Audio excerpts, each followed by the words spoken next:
Hamilton's London premiere delayed, leaving ticket holders in limbo. The London opening of Smash US stage musical Hamilton has been delayed by a fortnight, leaving thousands of ticket holders unsure when they will see the record-breaking show.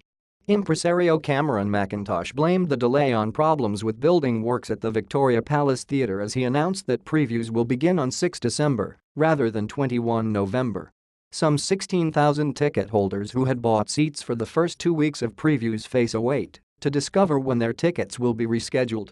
The show is in such demand that some tickets for the cancelled nights were on sale on the secondary market for more than £2,800 each before the announcement on Friday.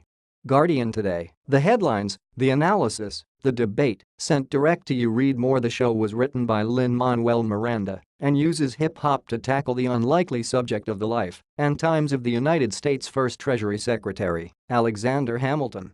It won 11 Tony Awards, including for Best Musical, the 2016 Pulitzer Prize for Drama, and the 2016 Grammy Award for Best Musical Theatre Album. Michelle Obama proclaimed it the best art I have ever seen in my life. Fans took to social media to voice frustration at the delay. Michelle, from Germany, said on Twitter, "It's not like people booked flights and hotels." Rachel said, "Not cool that my Hamilton tickets have been postponed until further notice cause the theater isn't ready." The producers said a large number of seats were held in reserve to be released at the time the building was nearing completion, which will allow affected patrons to be reseated early in the run with a minimum of inconvenience.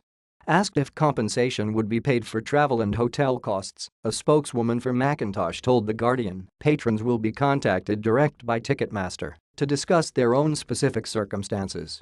"We are extremely sorry to disappoint patrons who we know expended time, effort and valuable resources to purchase tickets for our first performances," said producer Jeffrey Seller.